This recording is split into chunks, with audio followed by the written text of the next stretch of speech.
Hello, it is I, the Pure Bleach. On today's agenda, we have me no-hitting all the bosses in Elden Ring. Only in the Limgrave area though, because it would take too fucking long to edit, and I don't have that kind of time to be giving you. Now, for the conditions of the video. I will be a Grim Reaper. I'm here to claim the souls of the foul bosses. I will be a lore accurate Tarnished. And since I am the Grim Reaper, I'm only allowed to use scythes. I'm not allowed to use incantations or spells besides buffing incantations like Golden Bout and Bike's Dragon Bolt. I'm not allowed to use summons. I'm not allowed to use any cheese methods or shields. Although there are some specific items I will need to use in the future, like the Serpent Hunter for the Rykard fight. Since I am on 1 vigor, I wouldn't be able to tank the lava for the Rykard. Some items are also off limits, like Bloody Crack Tear and Red Feather Talisman. 1 vigor doesn't give you many options, unfortunately. Enough yapping for now. I already know this is going to take way too long to edit. If there is anything else I need to mention, I'll mention it during the video. And as you can see from the expanding PNG on the screen, you already know what the next boss is.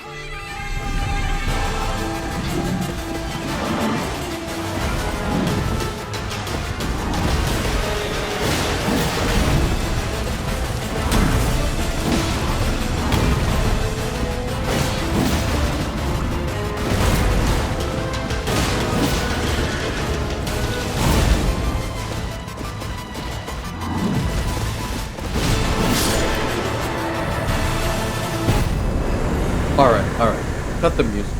That was easier than I thought. I did die 3 times though. Anyways, introduce the next boss. This boss was such a pain in the ass, not because I died a lot, but every time I tried to kill this guy, something happened, like the footage got corrupted, or he hit me in the final second so it didn't count. Either way, just show the boss.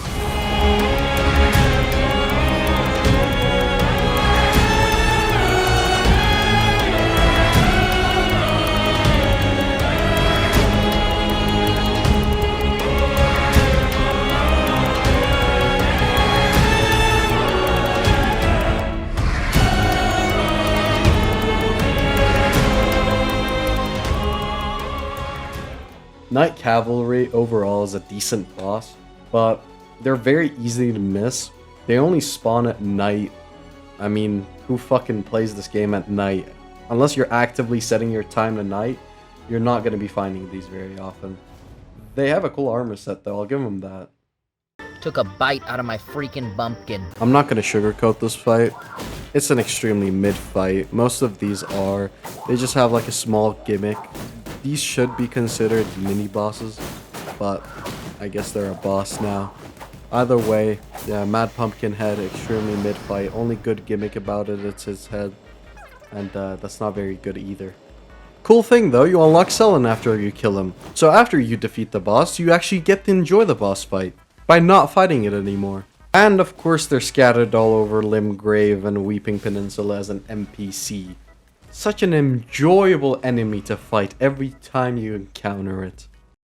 Flying Dragon Agheel! I mean, it's just another dragon. You see these all over the map, in every single area. The only memorable thing about this guy is its entrance.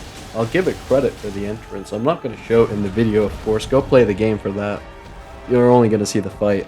Extremely easy with the spinning attack because it stands still for a very long time. Either way, cool boss, cool first dragon. Very good moves, which will be copied for every other dragon as well. Arise.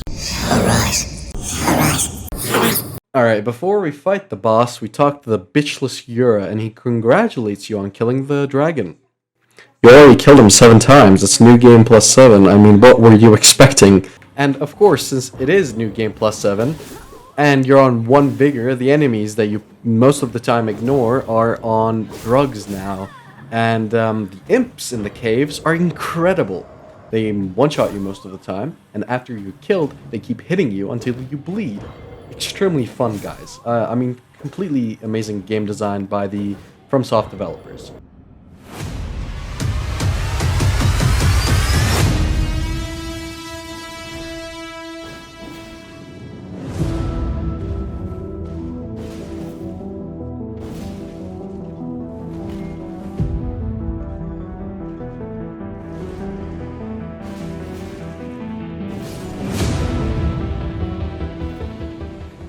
Alright, I seriously gotta stop giving these bosses music and cool segments. They really don't deserve it.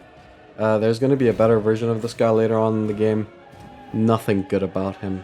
He does give you a really good summon, though. I'll give him that. Anyways, mid-boss. Next one.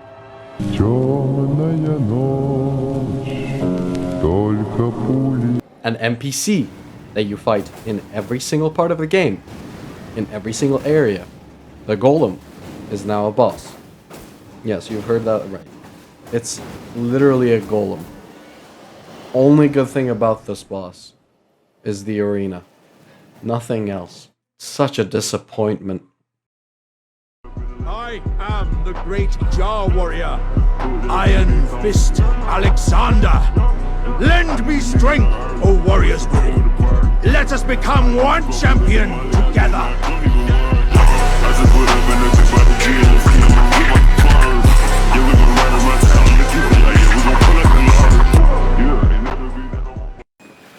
Imagine this, just picture this for a moment. You're riding on your horse, that might as well be a snail, through the plains, and you wander onto the best NPC in the game. Now, isn't that just magnificent? You interacting with this guy is single-handedly the best thing that could happen to you. Anyways, Alexander, my goat, I mean, does he even need an introduction? If you've seen an Elden Ring video, you know who this guy is.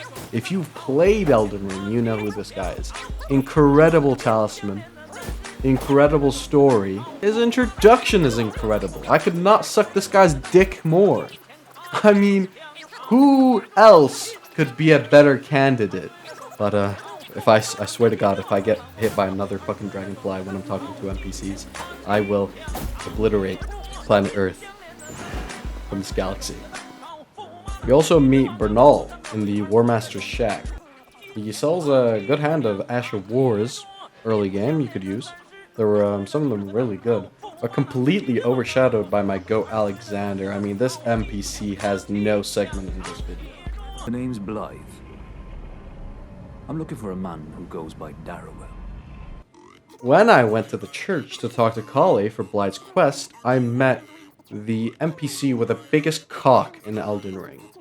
The Ronnie illusion, well, Rena you meet. Quickly spoke to her so I could develop her quest. And we went from Ronnie to homeless guy outside of your 7-Eleven that gives you a random emote that works for one specific quest.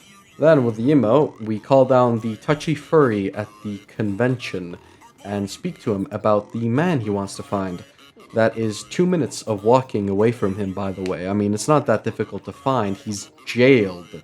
He's stuck in the same place. Am I the only one seeing this?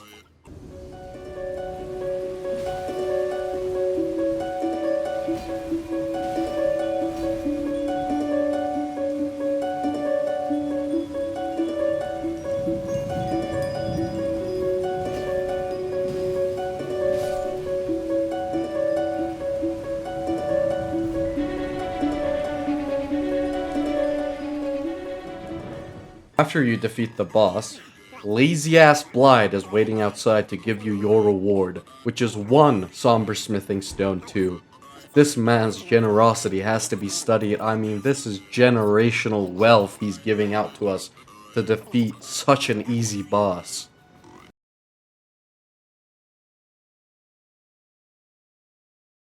Look, it's the NPC I saved earlier, begging for help and warning us not to go into the cave. Ooh.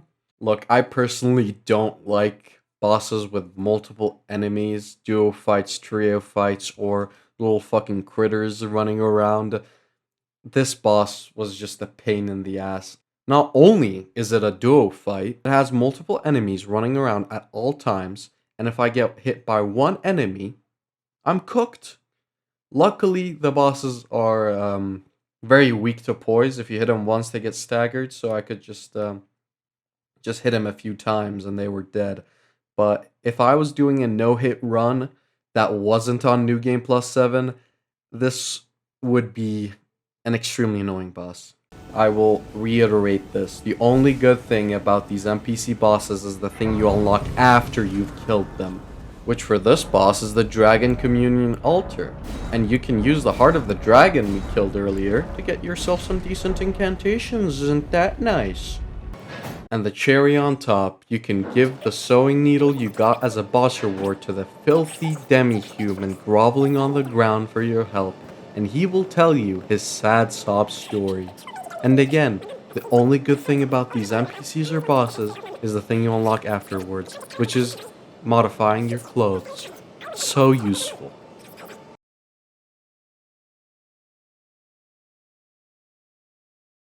Hey, remember the bitchless guy I talked about earlier? Apparently he has a grudge with a few people called Bloody Fingers.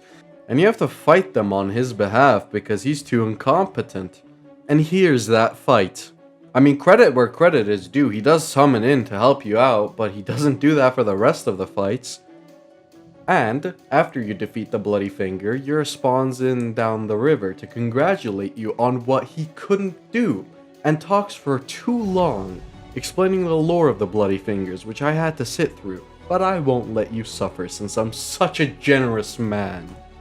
In the same river, if you go into a cave, you'll find an empty room with a chest inside it, and if you open that chest, a bald man drops down from a ledge trying to kill you because you stole his stuff. I mean, it was nothing much, but whatever. That man is Patches, and he counts as a boss. The only problem is that if you kill Patches, you don't get his dialogue or his quests, so I was trying not to kill him. The first time I used my fist, that didn't work out. The fourth time, I got him to half health, but we hit each other at the same time, so it technically doesn't count as a no-hit run because I got hit as well before it went into the dialogue, but I can't do anything about it. It is what it is. I got hit once. Boo-hoo, it's just a fucking NPC. Well, no, my previous statement was actually wrong. You might think he's just a normal NPC, but he isn't. He actually appears in Dark Souls 1, Dark Souls 3, and another game, and in Elden Ring. This man has single-handedly survived all of the events of the Souls games and still made it to Elden Ring, and he's still alive here if you don't kill him. This man is the craftiest guy alive. He might be a piece of shit, he might be a dick, and he tries to kill you in every game, but he's alive. That's more than you can say for the other NPCs. And guess what? You just saw he just placed another chest and traps you. This motherfucker sends you into the middle of the Mist Woods with a bunch of fucking rune bears trying to kill you again. Who the fuck is this guy? Seriously, he might as well be the main character. We might be the side character of his story. And guess what? If you come back, he pretends like nothing happened. On top of that, he has trades. He gives you one of the greatest items for people who are shit at the game, Margit's Shackle. And again, on top of that, he has a homeless network like Sherlock Holmes that feeds him fucking materials to sell. Someone who might be interested in rescuing the great Kenneth Height. The great Kenneth Height, my ass. This guy is single-handedly the most retarded NPC in Elden Ring. He asks you for help to rescue his fort from the evil Stormveil people. And when you do that, he wants to fucking ally with the demi-humans. The filthy fucking demi-humans that are always around you trying to fucking kill you. He wants to ally with them. And guess what he does with that later on? I won't tell you. I won't give you the spoilers just yet. You have to wait to see that. Fun fact, these random nomadic merchants laying around in Elden Ring, they're always playing the Bloodborne tune. I introduce you to D. His other name is NPC 474. He tries to warn you of the danger ahead, which is another boss you can easily defeat on your second try apparently. Tibia Mariner itself is not a very hard boss on her own, but the fucking skeletons always piss me off. Again, like I said, I don't like fighting multiple enemies at once. So just deal with the fucking skeletons, then kill her. She's not that hard. After you kill the Tibia Mariner, she drops you a death root, and the random NPC from earlier shows up saying that you have a gift for weeding this death root, and you should probably meet a guy named Gorang. This guy is very hungry, and he only eats death root.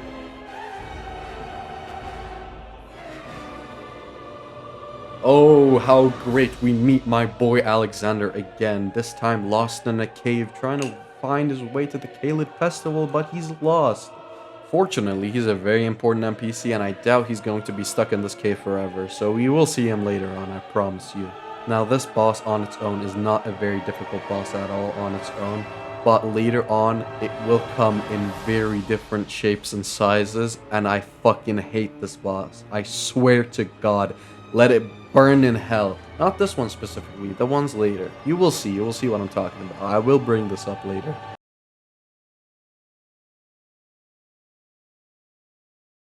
I mean, this is what I'm talking about. This is what I've been saying this entire time. This guy is a fucking NPC.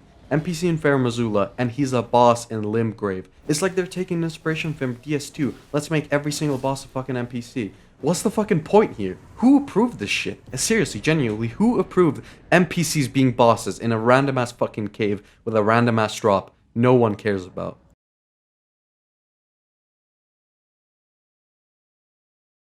I'm gonna love doing this segment for the Crucible Knight, but first I have to talk about this NPC that's crying on the ground because her friends got grafted by someone named Godric the Grafted, and now she's very sad because she has no one. She's a miserable fuck and she's weak and she can't do anything about her dead friends, so she asks us to help her out. Also, did you know that you can find some scrolls and give them to Selen to learn new sorceries? I learned my first spell today! Yippee! Remember the really retarded NPC with a fat ass ego from earlier? Well, this is his fort, and if you kill the bloody knight at the top, you technically clear it, which is what he wanted you to do, and you get the Dectus medallion, which you will need later on. This man talks too much, man. After you clear the fort and tell him that you have, he congratulates you. More like congratulating himself, but he gives you your reward, which is an Erdtree dagger. Very good dagger, I'll give him that. And he's still going with the plan of allying with the demi-humans. Bad idea, but he's retarded, so he's gonna do it anyway. Now let's get into the important part. The Crucible Knight. There's a few things I want to say before I show you guys the fight. I do want you to appreciate it, so let me just get these bullet points out of the way. Number 1. A boss this difficult should not be placed in Limgrave.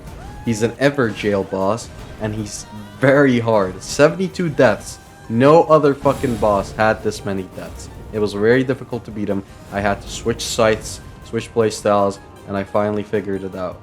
Number 2. This boss is extremely unpredictable, especially in the second phase where he swats you with his tail. He will do a random ass move and instantly kill you if you're not prepared to dodge. And if you're using a heavy weapon like me, you're going to be stuck in that animation and die to it anyways.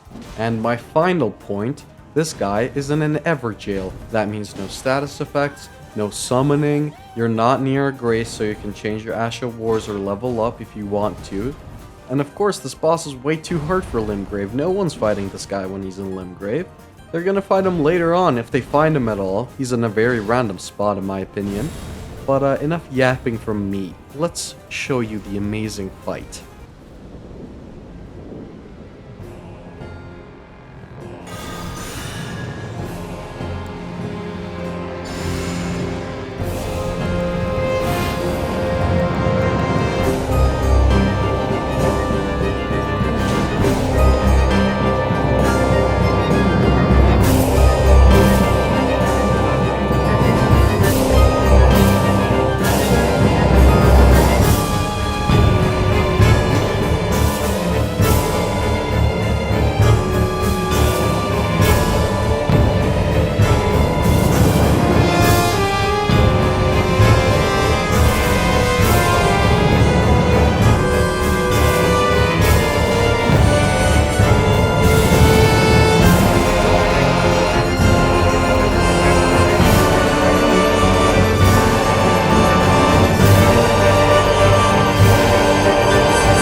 I think Black Knife Assassin has like the only straightforward cave in this entire game, and it gives you an Uchi Katana.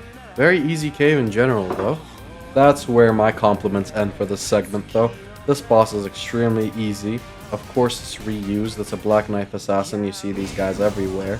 It wakes up with 1/3 of its health gone, it doesn't give a good item, and it's, again, not unique at all. It's just another reused boss in a random ass cave no one will find unless they're actively looking for it.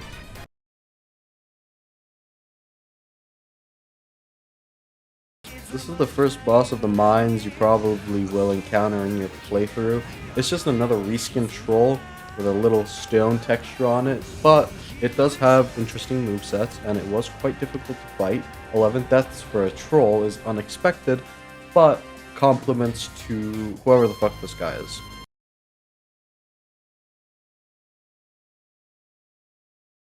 I wanted to treat myself a little for this boss, and since Halo Scythe is one of the most goated weapons in Elden Ring, it's kind of unfair using it against an undead, but I have been struggling for a minute here, so goodbye Deathbird, bye bye, I will see you the next time I fight you, because you are also a reused boss that I will see another 30 times.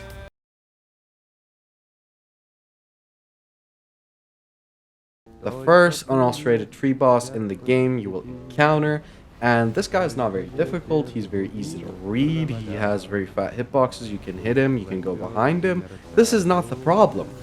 The problem is getting here. Grave was so hard. I died like 30 times just trying to get to this guy. It's not very difficult on your first playthrough, it's just that when you're on 1 vigor, you get one-shot by everything. A random arrow from fucking Timbuktu can hit you and one-shot you, and you have to go back from the start just to get to this boss. And since I'm already in this grave and suffering from how difficult it is for me to do, I got the Erdtree Great Bow and the Dragon Seal. Whoopee! It was not worth it at all, it took way too long. Foul Tarnished, in search of the Elden Ring, emboldened by the flame of ambition. Someone must extinguish thy flame. Let it be Margit the Fell. Put these foolish ambitions to rest. Well, thou art of passing skill. Warrior blood must truly run in thy veins. Tarnished.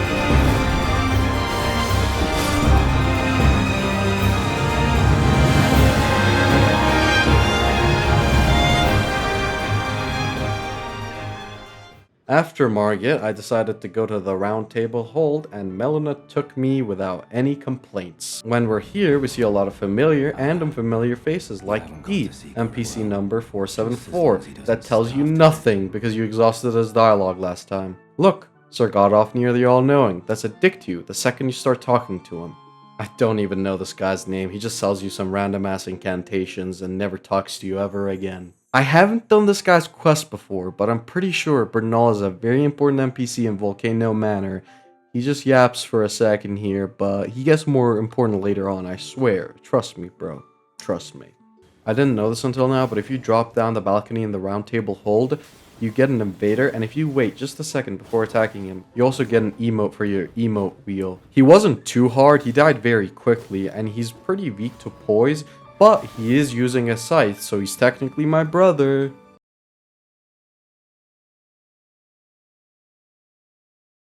Most people hate this NPC. Even my friends hate this NPC. But let's be honest, He tells you if you go through the gates, you're gonna get fucked, and he gives you a side path to follow. He's a chill dude. I don't know why everyone hates this guy. Follow the path, get the key, open the door, and get the grace. Good job! I introduce you to Rogier, another NPC that talks way too fucking much and gets raped later on. Apparently, he has another virtuous goal in Stormveil Castle he has to achieve. And when he does achieve it, he goes to Round Table Hold and sits there for the rest of the game like a lazy fuck. Remember the bitchy girl from earlier? Well, this pile of dead bodies is her friends. They're all gone and she's the only one remaining. Boo-hoo. After you get the keepsake from the pile of dead bodies and give it to her, she finally decides to get up from her ass and goes to the Round Table Hold to finally fucking progress her quest. How delightful. Since this unalterated tree spirit isn't a boss, I can do whatever the fuck I want with it, like use spells. He might not be a boss, but he's a pretty useful one. He gives you a golden seed. Meet the corpse of Godwin the Golden that looks like a very sad octopus lying there dried out on the ground, and a familiar face, Rogier's body getting impaled by someone we do not recognize. After this bitch that talks too much goes to the Round Table Hold, you can go talk to her if you gave her the keepsake and she gives you a golden seed for giving it to her. And of course I had to kill the Crucible Knight in Stoneveil Castle no one knows about. If you take the elevator after the Crucible Knight, you can see Watchdog looting a dead man's body. I don't understand why everyone hates this guy, he's a pretty crafty man. Well, a lowly Tarnished, playing as a lord. I command thee, kneel! I am the lord of all that is golden. Lowly Tarnished, thou'rt unfit even to graft. Forefathers one and all, bear witness! Great Godfrey, didst thou witness? I am the lord of all that is golden. And one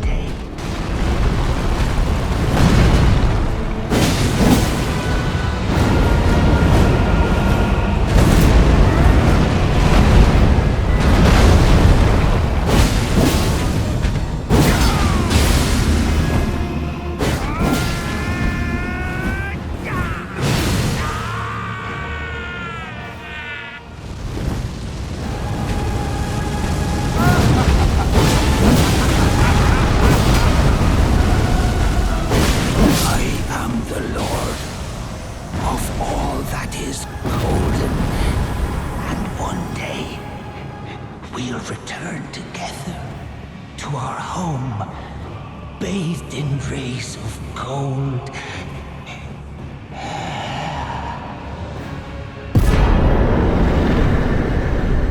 Another reason to like this guy. He's stepping on the dead corpse of Godric the Grafted. Can this man be more legendary? And he sells you the buckler, the best parry shield in the game. After you defeat Godric the Grafted, Nefeli Lu, the daughter of a very important character, very lore significant, gives you a talisman she found in the grounds of Godric the Grafted, since she figured you were the one to kill him. This is what I'm talking about. This guy sits in this chair for the rest of the game. He does nothing else after Stormveil Castle. The most important thing this man achieved in his life is going there and coming back to Round Table Hold to live out his days as a man who sits on the chair. Remember earlier when I said, don't deal with the fucking filthy demi-humans? This is what I'm talking about. They were attacking me while I was trying to talk to Kennethite. They kept on attacking me and attacking me even after I slaughtered their children, their wives, everything. Don't deal with the filthy demi-humans, Kennethite. When are you gonna learn your lesson? And while I'm at it, I decided to activate Godric's Great Rune.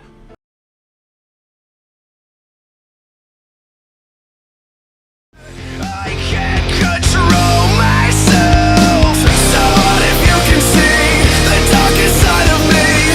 No one will ever change the sad of who I have become.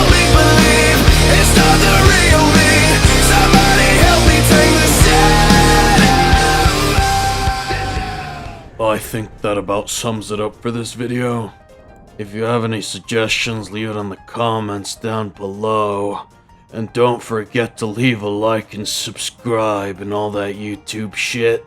If I missed anything in this video, or if there is anything I should have done that I missed or forgot, make sure to remind me as well, because I'm a very retarded man and I always forget things. I've grown tired of playing this game so many times. Anyways, thanks for watching. Make sure to check out my other very low quality videos.